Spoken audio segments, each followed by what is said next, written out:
kita, jadikanlah berpisahnya karena Allah, berkumpul dan bertemunya kita, jadikanlah bertemu dan berkumpulnya karena Allah Subhanahu wa Ta'ala.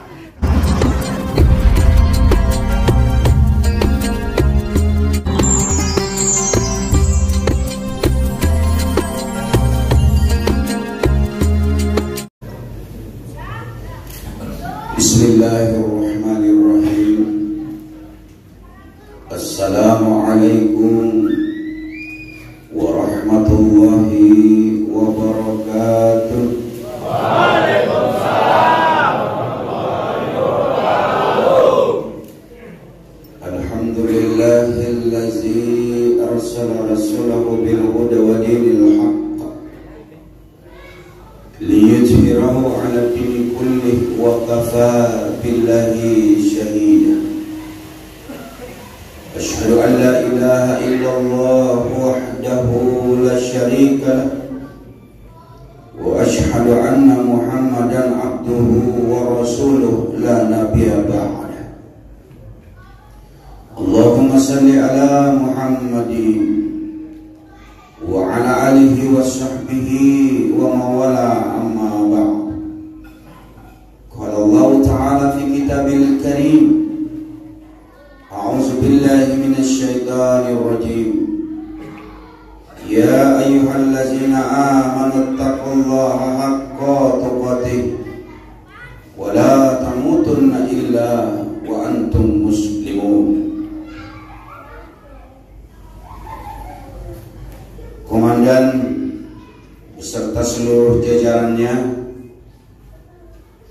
dan seluruh jamaah Masjid Al-Ikhlas yang insya Allah sama-sama dirahmati Allah Subhanahu wa Ta'ala.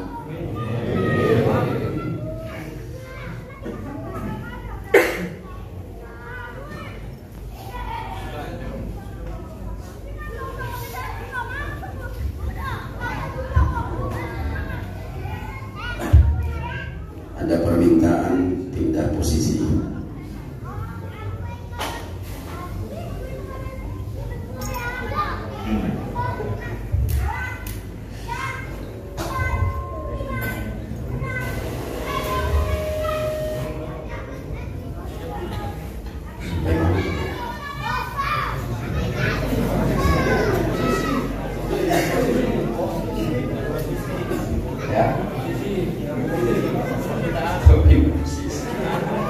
Pindah posisi bukan materinya. Majelis yang dirahmati Allah Subhanahu wa Ta'ala, berselawat kita kepada Rasulullah Muhammad sallallahu alaihi wasallam atas perjuangannya, pengorbanannya, mujahadahnya Islam sampai kepada kita sekalian. Malam ini kita memperingati Maulid Nabi besar Muhammad sallallahu alaihi wasallam, yang mudah-mudahan dengan peringatan Maulid ini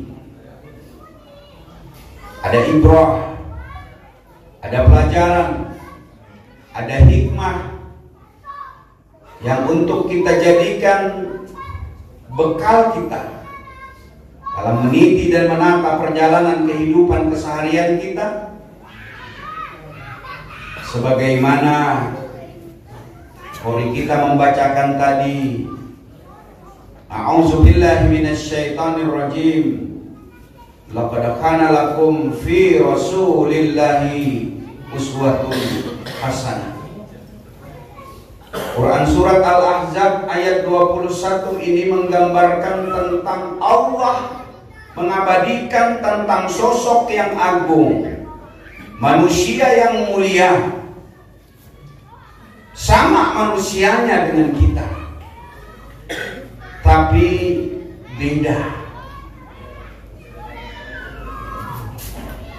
Manusia kebanyakan secara umum, termasuk kita diantaranya,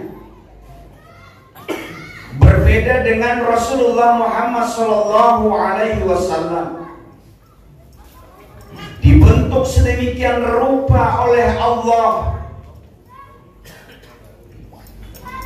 sehingga dialah yang pantas dan paling cocok dalam kehidupan kita untuk dijadikan suri toladan, dijadikan contoh yang baik. Dan mudah-mudahan setiap kita berupaya untuk mampu dan bisa meneladani kehidupan Rasulullah Muhammad sallallahu alaihi wasallam. Majelis yang dirahmati Allah Subhanahu wa taala. Peringatan Maulid seperti ini bukan yang pertama. Hampir terulang setiap tahun kita peringati. Begitu masuk bulan Rabiul Awal kita sebut dengan bulan Maulid. Tepatnya di 12 Rabiul Awal yang setiap tahun kita selalu memperingati hal yang serupa. Entah berapa kali kita sudah memperingati yang namanya Maulid. Yang pasti berapa usia kita hari ini, maka itulah jumlah kita ikut serta di dalam memperingatinya. Tetapi kesadaran kita pada saat kita memperingati itu yang menjadi persoalan, sehingga dia menjadi seremonial saja. Dia hanya sekedar menjadi upacara yang kemudian sedikit untuk kita ambil manfaat dan hikmah yang terkandung di dalamnya. Mudah-mudahan di dalam kesempatan yang baik ini tidak berlalu begitu saja. Kita akan mengambil beberapa hikmah, kebaikan-kebaikan, pelajaran-pelajaran yang terkandung di dalam perjalanan kehidupan Nabi Muhammad sallallahu alaihi wasallam. Maulid ini juga merupakan bukti kecintaan kita kepada Nabiullah Muhammad sallallahu alaihi wasallam. Kenapa kita mesti cinta kepada Rasulullah? Karena Rasulullah Muhammad sallallahu alaihi wasallam, Nabi kita, itu sangat-sangat mencintai kita umatnya. Bahkan bisa melebihi kecintaannya terhadap dirinya sendiri. Hal ini terbukti apa yang menjadi catatan-catatan di dalam riwayat dan sejarah serta sirah beliau. Betapa cintanya Rasulullah terhadap kita umatnya. Tidak kenal dia dengan kita, tapi cintanya kepada kita umatnya sangat-sangat luar biasa. Dalam riwayat, Rasulullah mempersiapkan singgasana yang sangat bagus dan cantik kepada seluruh para nabi dan rasul untuk duduk berjejer di hadapan surganya Allah Subhanahu wa ta'ala. Para nabi dan rasul yang disiapkan oleh Allah duduk di singgasana yang bagus. Semua para nabi dan duduk di situ senang, bahagia, tertawa. Tapi Nabi kita Muhammad sallallahu alaihi wasallam tidak sama dengan para nabi dan nabi yang lain. Sampai-sampai Allah menyuruh kepada Jibril, "Ya Jibril, tanyakan kepada kekasihku, kenapa tidak seperti bahagia sebagaimana nabi dan rasul yang lain? Apakah singgasana yang aku siapkan itu kurang sehingga menyebabkan dia tidak kelihatan bahagia duduk di singgasana yang sudah aku siapkan?" Jibril pun menanyakan kepada Nabi, "Ya Rasulullah, kekasih Allah, apa yang menyebabkan engkau tidak bahagia duduk di singgasana yang diciptakan, disediakan oleh Allah ini kepadamu? Tidak seperti nabi-nabi yang lain. Ada apakah gerangan?" kata Jibril. Apa jawaban Rasulullah? aku memikirkan umatku. Aku memang disiapkan oleh Allah kunci surga untuk membuka surga. Tapi sampai dengan detik ini, kata Rasulullah, sekalipun aku duduk di tempat singgasana yang sangat luar biasa, tetapi pikiranku, khayalan tertuju kepada umat. Risau beliau, gelisah beliau, tidak bahagia sebagaimana Nabi dan Rasul yang lain menikmati singgasana yang disiapkan oleh Allah untuk mereka. Tapi Rasulullah sendiri yang beda dengan para Nabi dan Rasul. Ternyata begitu ditanya Jibril, dia risaukan umatnya, dia risaukan kita. Jangan sampai ada di antara kita yang kemudian masuk ke dalam nerakanya Allah Subhanahu wa ta'ala. Majelis yang dirahmati Allah Subhanahu wa ta'ala, inilah sesungguhnya bukti cinta Rasulullah kepada kita. Maka sangat pantas dan sangat wajar ketika hari ini kita bangkitkan rasa cinta kita kepada Nabiullah Muhammad SAW. Memang kita tidak pernah bertemu, membayangkan wajahnya saja kita tidak bisa. Tapi dengan keimanan dan keyakinan kita bahwa Rasulullah Muhammad SAW pembawa risalah, pembawa kebaikan yang mampu mengantarkan kehidupan kita dari kegelapan ke alam yang terang benderang, yang akan menghantarkan diri kita kepada keridaan Allah Subhanahu wa ta'ala. Umat-umat yang terdahulu merasa iri dengan umatnya Muhammad, itulah kita. Karena prioritas umat Muhammad akan didahulukan dari semua urusan, baru nanti umat-umat yang lain. Majelis yang dirahmati Allah Subhanahu wa ta'ala, nanti di Yaumul Mahsyar dikumpulkan kita semuanya, dari manusia yang pertama kali dilahirkan sampai terakhir, dikumpulkan di padang mahsyar. Kita bisa membayangkan bagaimana kondisi dan keadaan ketika kita berkumpul menunggu dan menanti kapan peradilan Allah dimulai. Semua orang sibuk dengan dirinya masing-masing. Sanak keluarga, istri, suami, saudara, teman, sahabat tidak bisa saling membantu satu dengan yang lain, karena sibuk dengan urusannya masing-masing. Di tengah kecemasan dan kepayahan, ketika kita dikumpulkan di Yaumul Mahsyar, di antara mereka berkata, sekiranya di padang mahsyar di mana kita berada saat ini ada yang memberikan pertolongan, alangkah nyamannya, alangkah indahnya, alangkah terbantunya kita kalau sekiranya Allah bisa memberikan pertolongan kepada kita, agar kita nyaman, agar kita tenang, agar kita tidak gelisah, agar kita tidak takut, agar kita tidak khawatir menunggu penantian peradilan Allah. Yang peradilan Allah keadilan yang pasti, seadil-adilnya, tidak ada yang bisa ditutup-tutupi, tidak ada yang bisa dibohong-bohongi. Itulah keadilan Allah yang ditunggu oleh kita semua. Sekiranya, kata sekelompok manusia, ada yang bisa memberikan pertolongan, maka setelah mereka berkata seperti itu, berinisiatiflah untuk bertemu dengan Nabi dan Rasul. Untuk apa? Untuk meminta pertolongan kepada Allah Subhanahu wa ta'ala melalui para Nabi dan Rasul. Ditemuilah oleh mereka Nabi Adam alaihissalam.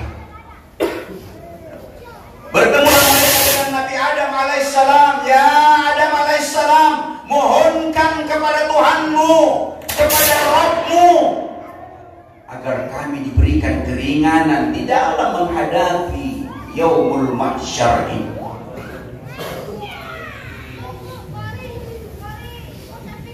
Begitu mereka minta kepada Nabi Adam, apa kata Nabi Adam?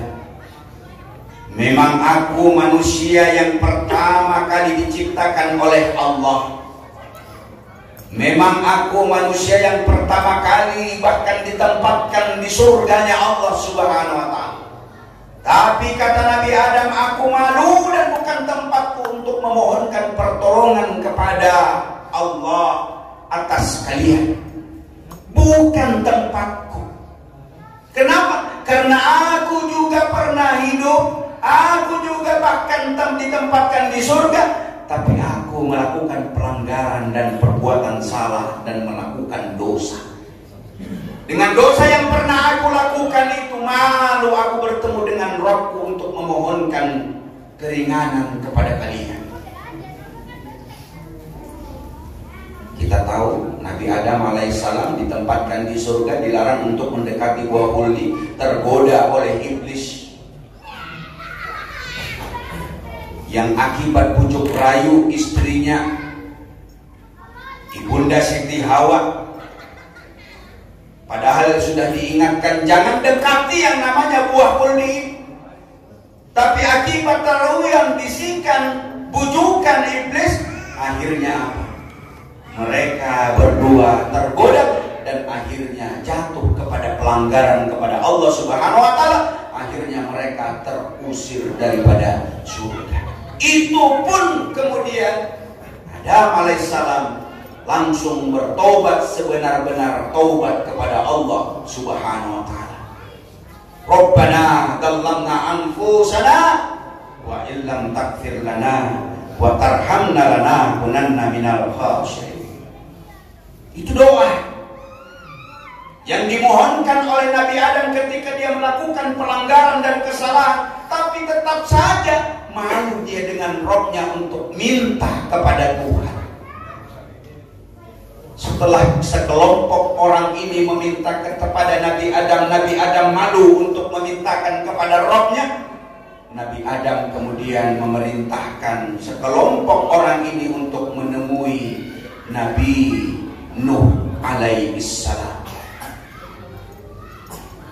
Bertemulah mereka dengan Nabi Nuh alaihissalam. Ya Nabi Nuh alaihissalam, mohonkan kami kepada Rabbmu, kepada Tuhanmu, agar kami diberikan di dalam kenyamanan berada di yaumul mahsyar ini.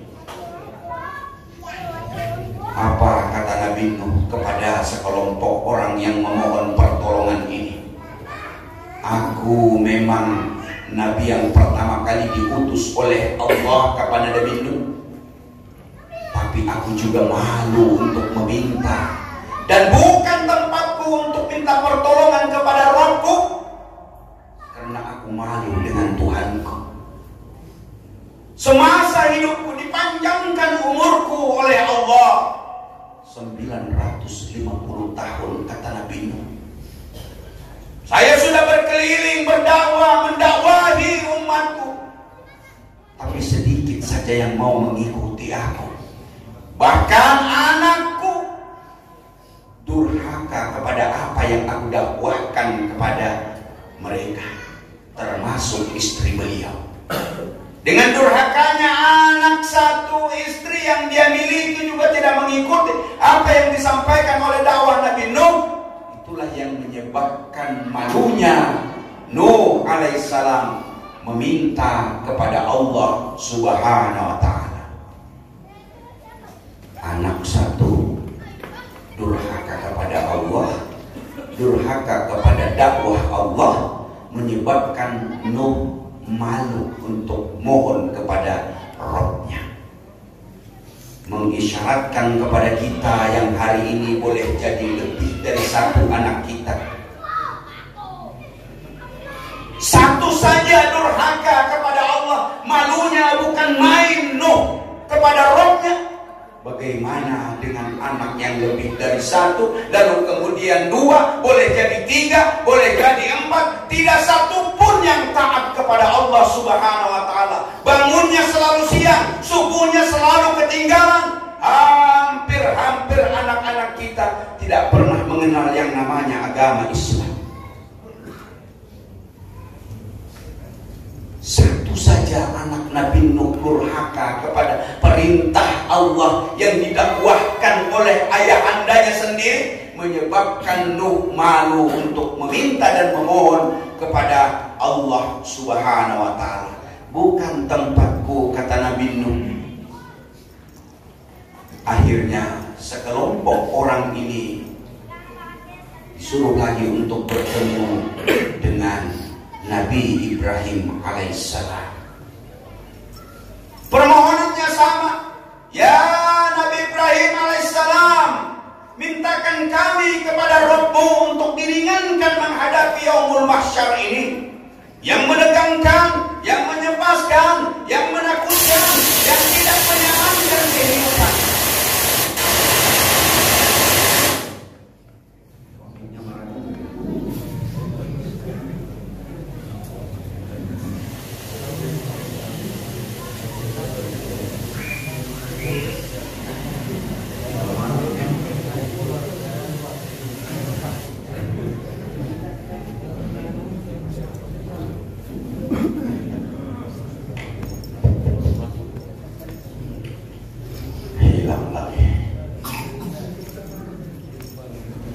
Majelis yang dirahmati Allah Subhanahu wa Ta'ala. Begitu Nabi Ibrahim ditemui sekelompok orang ini dengan minta hal yang serupa sebagaimana kepada Nabi Adam, kepada Nabi Nuh, Adam alaihissalam, Nuh alaihissalam, lalu kemudian Ibrahim sama juga dimintakan hal yang serupa untuk minta kepada Rabb-Mu, berikan kami keringanan menghadapi padang mahsyar ini. Apa kata Nabi Ibrahim? Benar, aku manusia yang diberikan gelar Nabi berpredikat ulul azmi, yang tingkat kesabaranku itu sangat luar biasa, dikenal dengan kesabaran yang sangat luar biasa. Tapi bukan tempatku, kata Nabi Ibrahim, untuk memintakan kepada Rabb pertolongan atas kalian. Karena kata Nabi Ibrahim, selama hidupku aku pernah berbohong sebanyak 3 kali. Malu aku dengan Tuhanku selama hidup berbohong 3 kali.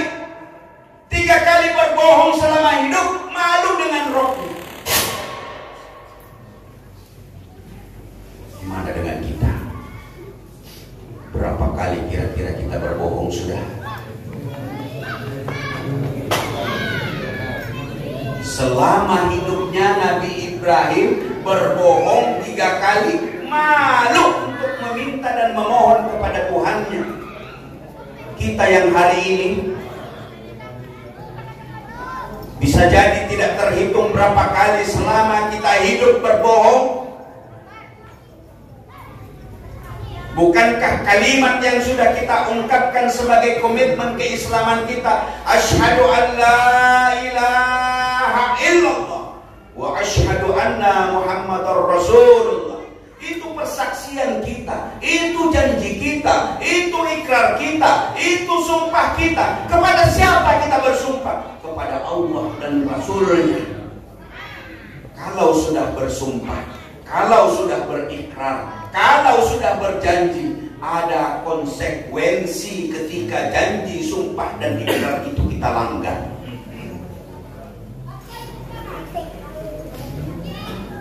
Bapak-bapak yang jauh lebih tahu dan bahkan menjadi pelaku bagaimana ikrar, bagaimana sumpah, kita diikat dengan sumpah itu. Begitu kita melakukan pelanggaran, maka konsekuensinya juga akan kita rasakan.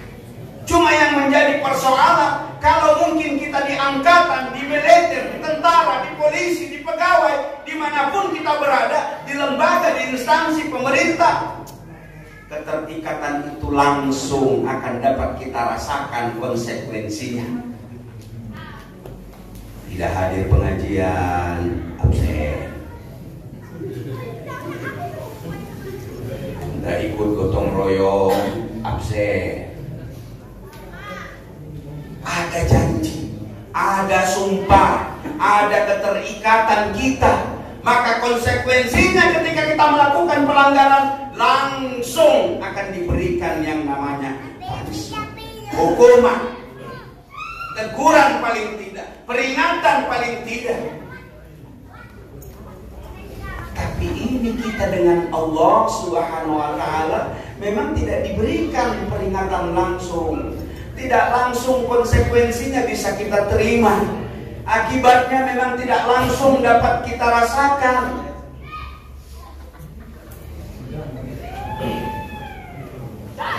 Sampai-sampai apa kata Allah?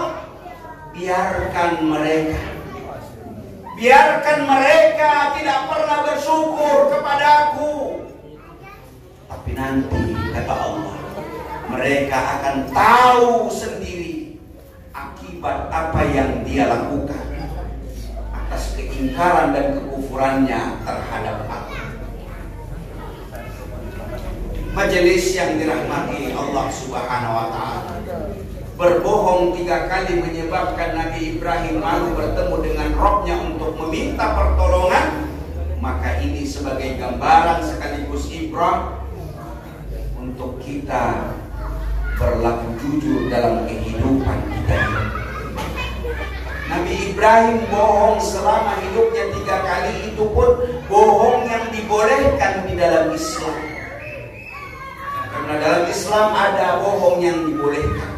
Mendamaikan 2 orang yang berselisih paham, mendamaikan 2 orang yang salah pengertian, boleh kita damaikan dengan menemui si fulan dengan si fulan.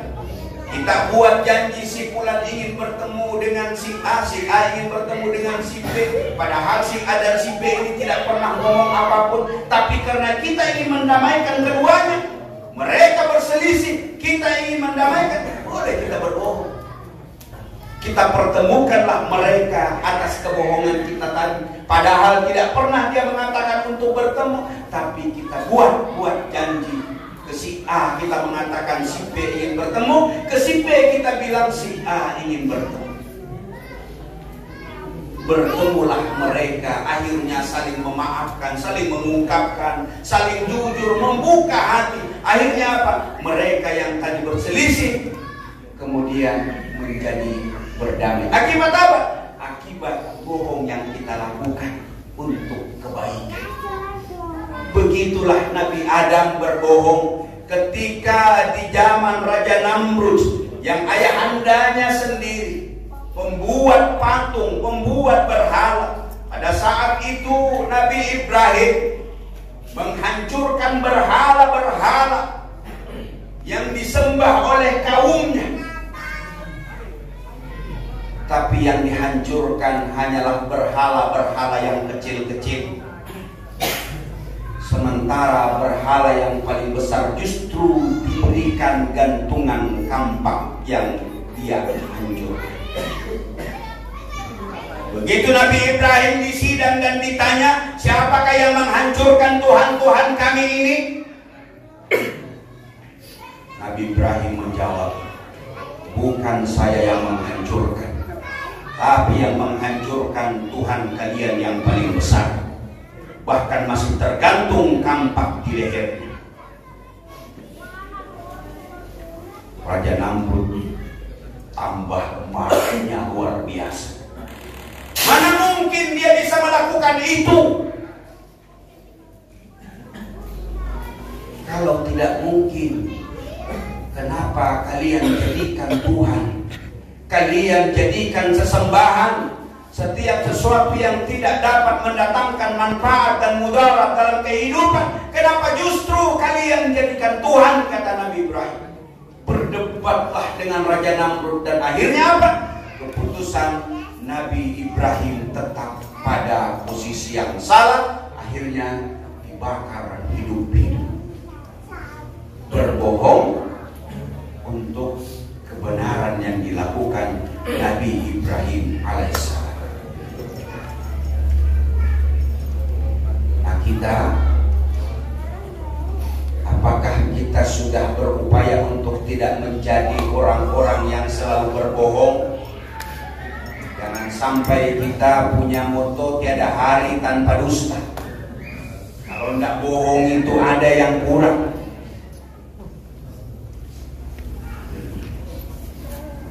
Ini hikmah dan pelajaran bahwa kehidupan ini dibangun di atas kejujuran sebagaimana yang dicontohkan oleh Nabi Ibrahim alaihissalam. Majelis yang dirahmati Allah Subhanahu wa ta'ala. Setelah Nabi Ibrahim menjawab serupa sebagaimana nabi-nabi sebelumnya, diperintahkanlah sekelompok orang ini untuk bertemu dengan Nabi Musa. Sama diungkapkan kepada Nabi Musa seperti itu, untuk mohon kepada Rabb-Nya diberikan keringanan, diberikan pertolongan, tapi ternyata sama juga jawabannya.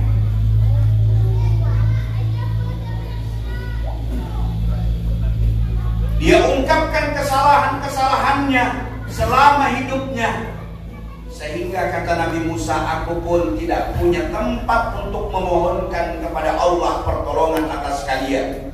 Bertemulah dengan Nabi Isa. Nabi Isa pun juga tidak bisa membuat apapun, malu untuk bertemu dan memohonkan kepada Allah Subhanahu wa ta'ala. Dan terakhir sekelompok orang ini bertemulah dengan Nabiullah Muhammad sallallahu alaihi wasallam. Begitu mereka bertemu dengan Nabiullah Muhammad sallallahu alaihi wasallam, Nabi seolah-olah tersungkur sujud. Begitu dia tersungkur sujud,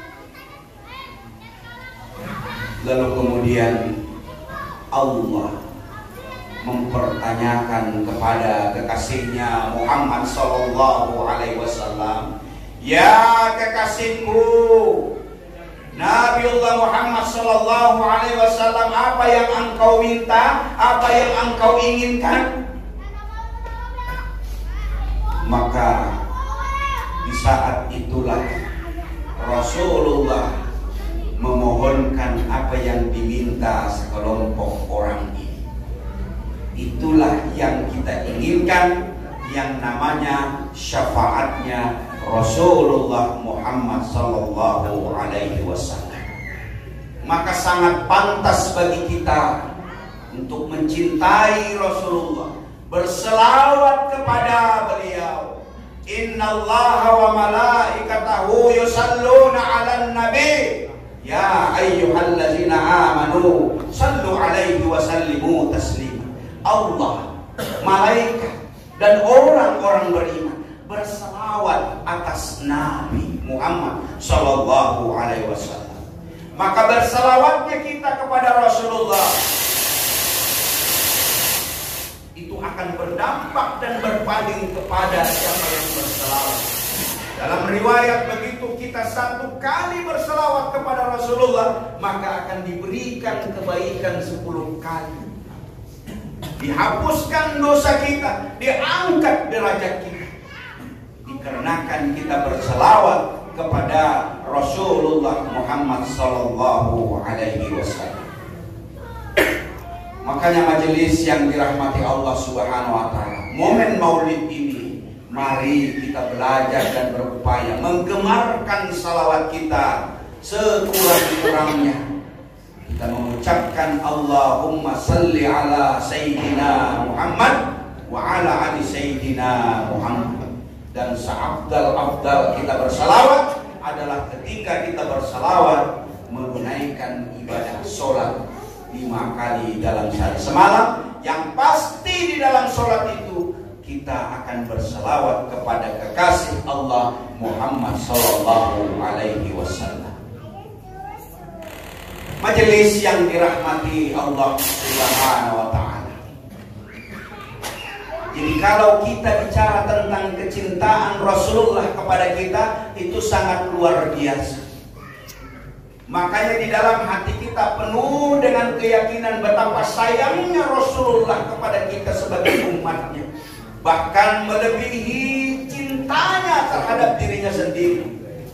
Bahkan sampai dalam riwayat Rasulullah menjelang wafat itu pun tetap menjadi pemikiran beliau yang disebut dan didoakan adalah ummati, ummati, ummati. Maka tidak ada peluang bagi kita untuk tidak memantaskan diri untuk terus mencintai Rasulullah Muhammad sallallahu alaihi wasallam.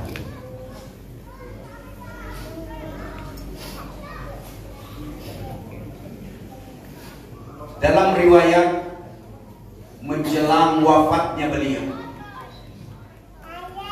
Rasulullah itu sakit cuma 2 kali. Sakit 2 kali. Kita berapa kali sudah sakit? Banyak, nggak kehitung. Rasulullah itu sakit 2 kali. Sakit yang kedua itulah yang menyebabkan beliau menjadi wafat. Di sakit kedua dalam keadaan lemah, payah, tidak bisa lagi melakukan apapun, yang pertanda menjelang beliau ingin wafat. Bilal bin Rabah mengumandangkan azan subuh. Allahu Akbar, Allahu Akbar, Allahu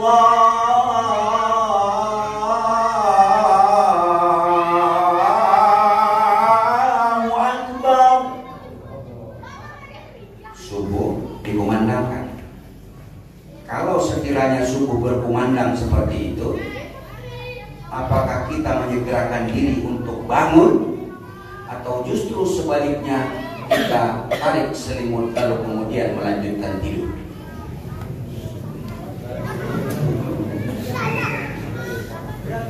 Cukup kita yang menjawab di dalam hati kita masing-masing.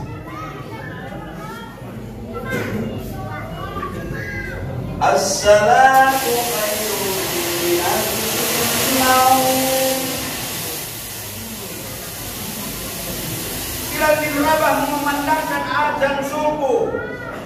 Begitu selesai dimandangkan azan subuh, ditunggu Rasulullah, ditunggu. Kok Rasulullah tidak datang-datang? Padahal ini sudah dikumandangkan subuh, lalu kemudian subuh sebentar lagi dimulai. Para sahabat menunggu datangnya Rasulullah, tapi tak kunjung tiba juga ke masjid. Akhirnya apa? Ada berita bahwa Abu Bakar As-Siddiq disuruh untuk menggantikan Rasulullah sebagai imam. Tapi Abu Bakar mengatakan, aku tidak mungkin menggantikan Rasulullah menjadi imam selagi beliau masih hidup.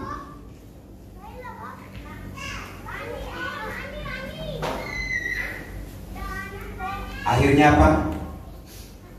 Didatangi lagi Rasulullah, diambil dia ke rumahnya, lalu kemudian dipapa ke masjid. Dipapa dia ke masjid, lalu kemudian dia imami sholat subuh. Baca Al-Fatihah, lalu kemudian baca surat pendek. Karena memang Rasulullah dalam keadaan sakit payah menjelang wafatnya. Karena Rasulullah memang mengajarkan kepada kita, kalau sudah jadi imam, jangan yang panjang-panjang.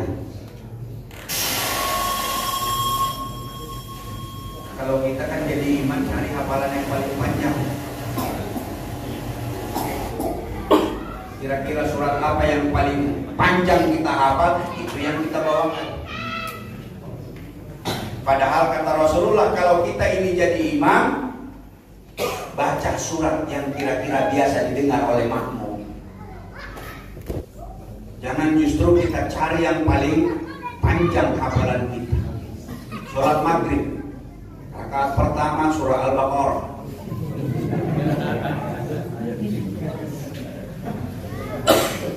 (286 ayat). Rakaat kedua dia baca surat Yasin. Ya makmum ikut aja. Tapi besok-besok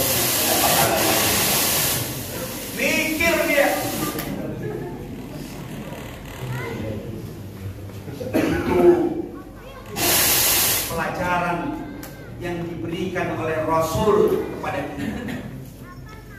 Kalau hari ini kita terbiasa dengan ayat-ayat langganan, surat-surat langganan, ya jangan juga seperti itu. Kita selalu terjebak kepada surat-surat langganan kita. Kalau ndak kuliah kafirun, berbuatlah. Kalau ndak kuliah kafirun, jangan juga seputar kul-kulan terus. Bacalah sedikit yang lebih dari yang lain itu saja. Masih banyak. Ada wadini, ada araital lazi, azimubidin. Banyak. Ini enggak. Kuliah kafirun terus. Kulhuwala terus. Ayat langganan. Kenapa jadi ayat langganan? Karena memang itu yang dia tahu. Itu pun alhamdulillah jasa guru agamanya masih di SD. Disuruh menghafal, alhamdulillah sampai itu aja yang dia hafal.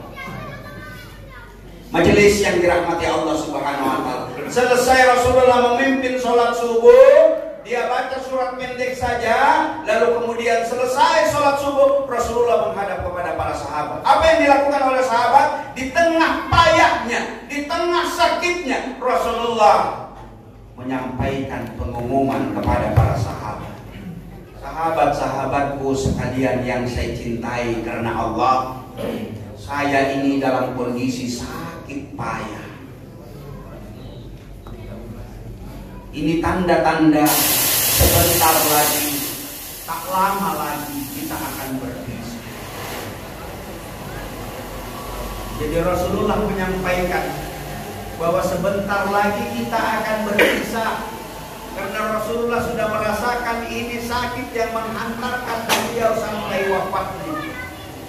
Tapi sebelum wafatnya Rasulullah menyampaikan kepada sahabatku sekalian, sekiranya semasa kita bergaul, semasa kita berteman, selama hidup saya, jika ada sahabat-sahabatku yang kemudian dalam bergaul ada yang tersakiti, ada yang kecewa, ada yang pernah saya lakukan lalu kemudian tidak membuat nyaman kalian, tolong hari ini sampaikan kepada saya.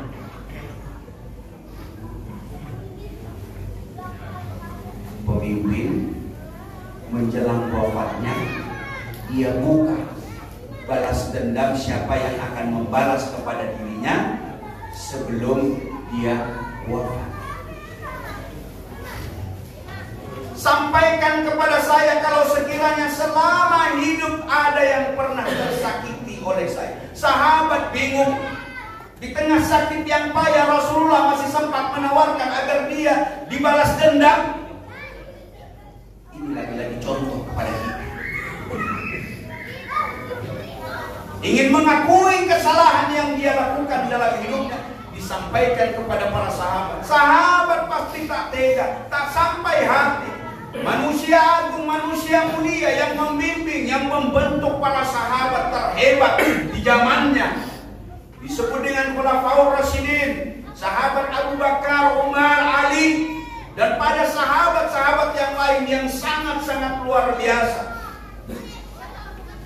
Maka tidak mungkin mereka akan mau membalas apa yang ketika terjadi terhadap diri Rasulullah.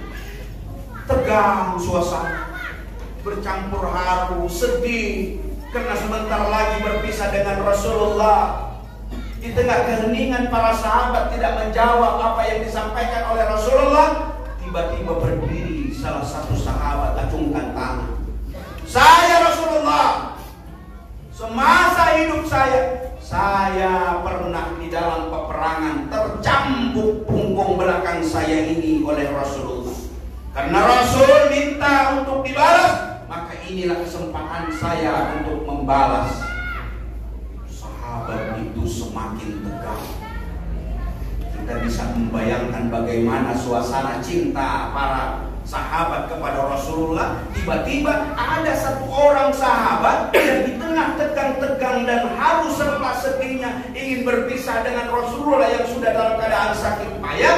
Tiba-tiba ada sahabat yang kemudian mengacungkan tangan untuk menerima apa yang disampaikan oleh Rasulullah untuk balas dendam atas kesalahan yang dilakukan oleh Rasulullah. Saya Rasulullah pernah tercambuk pada masa perang, sengaja atau tidak, tapi yang jelas saya merasakan itu. Ternyata sahabat ini dalam riwayat bernama Ukasha. Begitu Ukasha berdiri mengacungkan tangan, sahabat semakin bercampur perasaannya, haru, sedih, dan sekaligus penuh dengan tanda tanya, kenapa Ukasha tega melakukan kepada Rasulullah Muhammad sallallahu alaihi wasallam. Begitu Ukasha mengacungkan tangan, apa kata Rasulullah? Ya, baik Ukasha, aku persilakan engkau balas saya. Bilal bin Rabah diperintahkan mengambil cambuk.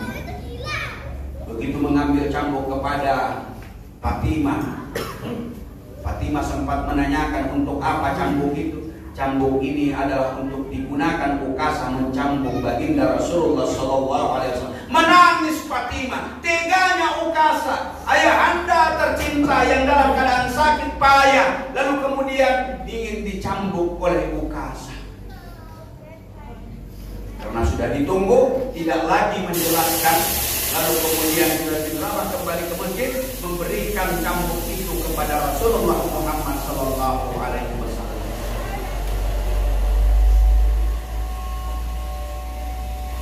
Sudah tiba di masjid, lalu kemudian disampaikan kepada Ukasha, Ukasha, ini cambuk, aku siap sudah engkau balas. Lagi-lagi Ukasha bertingkah, Rasul, pada saat saya tercambuk, saya tidak memakai baju. Saya kepengen juga keadilan. Karena saya tercambuk oleh Rasulullah, saya tidak memakai baju. Saya kepengen Rasul pun membuka baju. Tambah gergetan sahabat. Apa maunya Ukasha ini? Baik, kata Rasulullah, dibukalah baju. Tersingkap dan terbuka kulit yang agung, kulit yang mulia itu di hadapan para sahabat, siap untuk minta dicambuk, minta balasan yang pernah dilakukan kepada Ukasha. Siap sudah dia. Begitu Ukasha ingin maju ke depan mencambuk, berdiri Abu Bakar As-Siddiq. Ya Rasulullah, biar aku yang merasakan cambuk Ukasha, jangan engkau Rasulullah. Sahabat Abu Bakar maju ke depan untuk mengatakan kepada Rasulullah, biar dia yang dicambuk, jangan engkau yang dalam keadaan sakit payah. Tidak tega Abu Bakar melihat daripada Rasulullah untuk dicambuk Ukasha. Biar aku, kata Abu Bakar. Tapi apa kata Rasulullah? Abu Bakar, aku tahu bagaimana cintamu kepada aku, tapi urusan cambuk urusan aku dengan Ukasha. Duduklah engkau. Duduk Abu Bakar, berdiri lagi Umar bin Khattab melakukan hal yang serupa. Ya Rasulullah, jangan engkau yang dicambuk, biar aku yang merasakan cambukan Ukasha. Lagi-lagi apa kata Rasulullah? Umar, aku tahu cintamu kepadaku, tapi urusan cambuk urusan aku dengan Ukasha. Duduklah.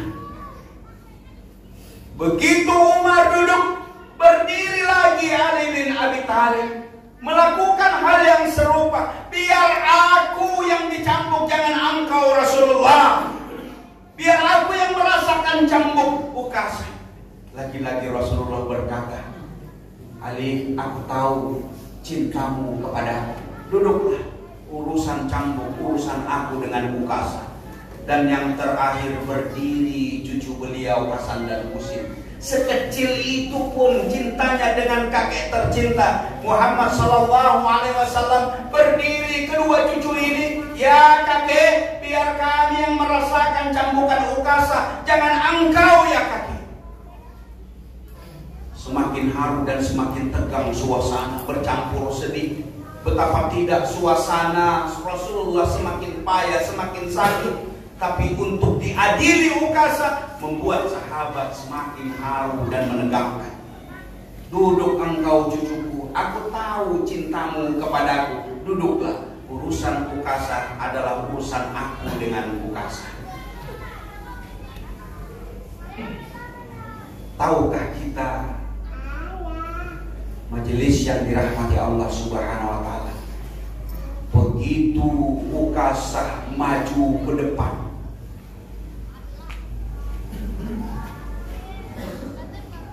dia langsung peluk Rasulullah.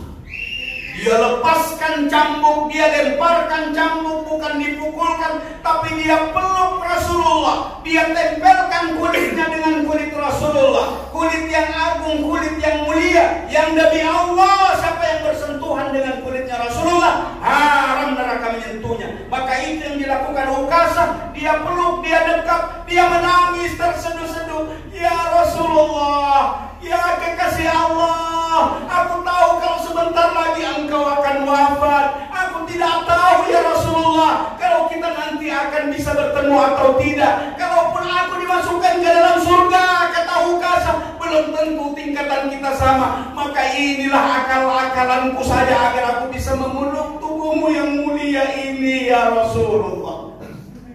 Suasana menangis, aduh sedih.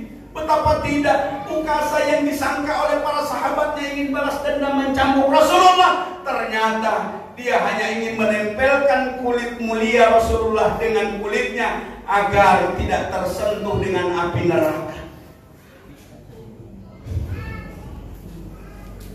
Lalu kemudian di tengah ketegangan itu Rasulullah berkata, sahabatku sekalian, kalau kalian ingin masuk surga, contohlah Ukasha ini. Dia benar-benar mencintai aku. Dia akalkan agar dia bisa memeluk.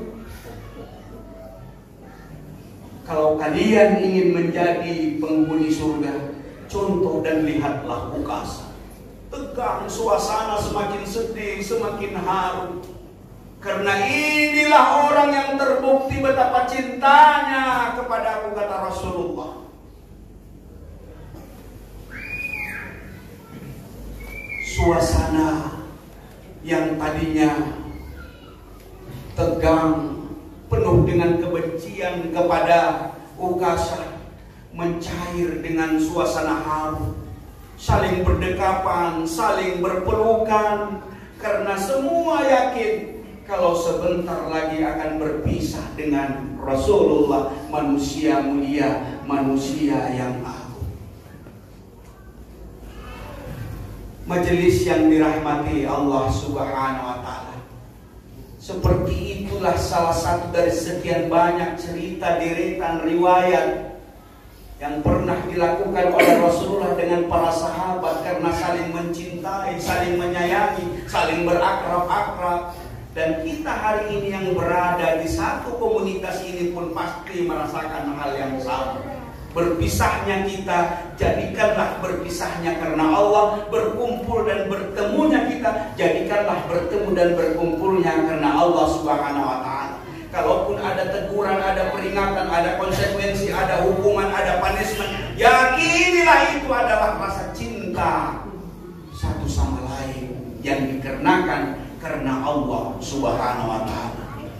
Maka begitu kita berpisah karena Allah, pasti haru, sedih, dan ini pasti akan kita rasakan. Seperti itulah gambaran betapa cintanya Rasulullah kepada para sahabat dan termasuk kepada kita umatnya Muhammad SAW. Dan akhirnya menjelang wafat beliau, begitu malaikat Israel pencabut nyawa mengetuk pintu untuk mengambil ruhnya Rasulullah SAW, yang membukakan pintu adalah Fatimah. Begitu Fatimah membukakan pintu, ada apa? Saya ingin bertemu dengan Muhammad.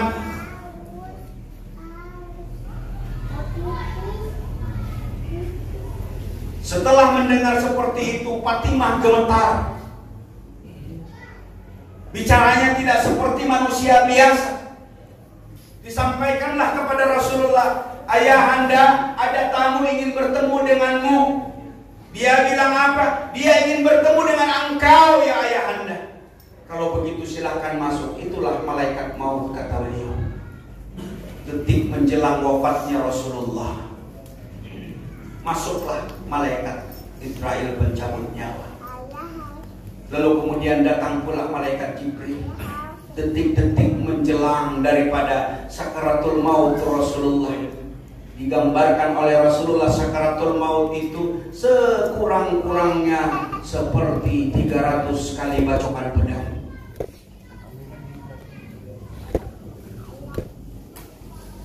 Sampai-sampai akhirnya Rasulullah berdoa kepada Allah Subhanahu wa Ta'ala, kalau sekiranya bisa ditimpakan rasa sakit sakaratul maut ini, apa yang nanti dirasakan oleh umatku, timpakan ya Allah kepada aku. Coba, rasa sakit sakaratul maut yang begitu dahsyatnya pun Rasulullah rela untuk mengambil semua kita umatnya. Jangan merasakan, biar aku yang merasakan, kata Rasulullah. Sampai akhirnya beliau wafat. Tahukah kita, menjelang wafatnya beliau, tetap yang menjadi pikiran dan disebut di akhir-akhir wafat beliau, ummati, ummati, ummati. Betapa kecintaan Rasulullah kepada kita, sampai menjelang wafatnya pun masih memikirkan kita, umatnya. Mudah-mudahan majelis yang dirahmati Allah Subhanahu wa Ta'ala, momen maulid yang kita peringati pada malam hari ini mampu membangkitkan rasa kecintaan kita kepada Rasulullah Muhammad sallallahu alaihi wasallam. Maka dari sekarang, dalam bertugas, dalam melakukan aktivitas, ketimbang kita berucap yang tidak ada manfaatnya, berucaplah salawat kepada Rasulullah Muhammad sallallahu alaihi wasallam. Allahumma salli ala sayyidina Muhammad, Allahumma salli ala sayyidina Muhammad, Allahumma salli ala sayyidina. Lafalkan terus, mau tidur setelah kita baca yang semestinya kita baca, lalu kemudian susah lambat itu baca. Di dalam perjalanan, daripada kita tidak jelas omongan apa kita baca, maka baca salawat, perbanyak, nanti akan kita temukan betapa nikmatnya ketika kita rajin untuk bersalawat kepada Nabiullah Muhammad sallallahu alaihi wasallam. Mungkin itu apa yang dapat saya sampaikan. Mudah-mudahan kepada seluruh majelis kita diberikan keistiqomahan oleh Allah Subhanahu wa Ta'ala, diberikan keberkahan hidup, tenaga kita insya Allah memiliki power yang sangat luar biasa, karena rata-rata sudah teruji. Kita bisa menyeberang laut, menyeberang sungai, mendaki gunung, tapi belum tentu kita mampu dan bisa sujud dan ruku kepada Allah Subhanahu wa Ta'ala. Dikarenakan apa? Dikarenakan jauhnya kita dengan Allah dan Rasulnya Muhammad sallallahu alaihi wasallam. Tapi begitu kita merasakan dekatnya dengan Allah dan Rasul, sekalipun power dan tenaga kita tidak kuat, tapi itulah yang maha dahsyat, mampu menggerakkan kita untuk melakukan amal-amal ibadah, amal-amal kebaikan kepada Allah Subhanahu wa Ta'ala. Sekian dan demikian apa yang dapat saya sampaikan melalui peringatan Maulid Nabi besar Muhammad sallallahu alaihi wasallam. Bangun rasa kecintaan kita kepada Rasulullah yang sedemikian rupa akhlaknya, ibadahnya, akidahnya yang mampu membentuk manusia-manusia terbaik pada masanya. Lebih kurangnya saya mohon dimaafkan. Wabillahi taufiq wal hidayah. Assalamualaikum warahmatullahi wabarakatuh.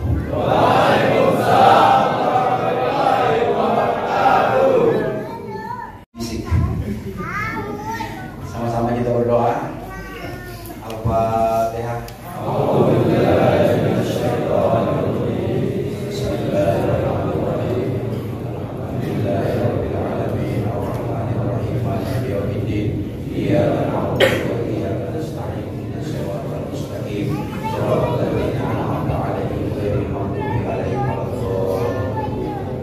Amin ya Allah. Bismillahirrahmanirrahim.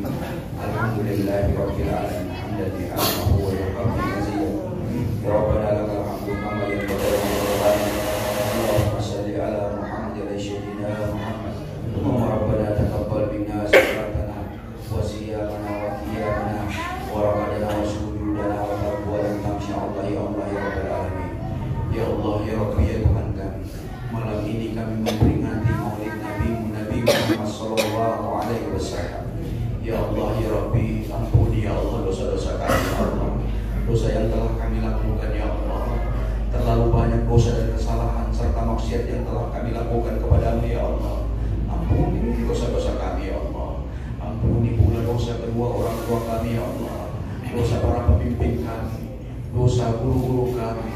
Ya Allah ya Rabbi, berikan hidayah dan petunjuk di dalam keberkahan Maulid Nabi Muhammad ini ya Allah. Jadikanlah kami ya Allah menjadi hamba-hamba yang taat dan istiqomah kepadamu ya Allah. Ya Allah ya Rabbi, berikan petunjuk dan hidayah ya Allah, agar kami menjadi manusia soleh dan soleha taat kepadamu ya Allah. Ya Allah ya Rabbi, bimbing kami di jalanmu yang lurus ya Allah. Engkau berikan fisik, Engkau berikan jasa, Engkau berikan tenaga, Engkau berikan kesempurnaan tubuh ini ya Allah. Hingga ya Allah, dengan kekuatan yang telah Engkau berikan kepada kami, berikan pula hidayah ya Allah, agar kami mampu melaksanakan segala kewajiban yang telah Engkau tuntunkan kepada kami ya Allah. Allahumma inna nas'aluka salamatan fid din wa afiyatan fil jasad wa ziyadatan fil ilmi wa barakatan fil rizqi wa taubatan qablal maut wa rahmatan indal maut wa maghfiratan ba'dal maut. Allahumma hawwin 'alaina fi syarafatil maut wa naj'al 'indal hisab. Rabbana hab lana min azwajina wa dhurriyyatina qurrata a'yun waj'alna lil muttaqina imama. Rabbana atina fid dunya hasanah wa fil akhirati hasanah wa qina azabannar. Subhana rabbika rabbil izzati amma yasifun wa mursalin walhamdulillahi rabbil alamin.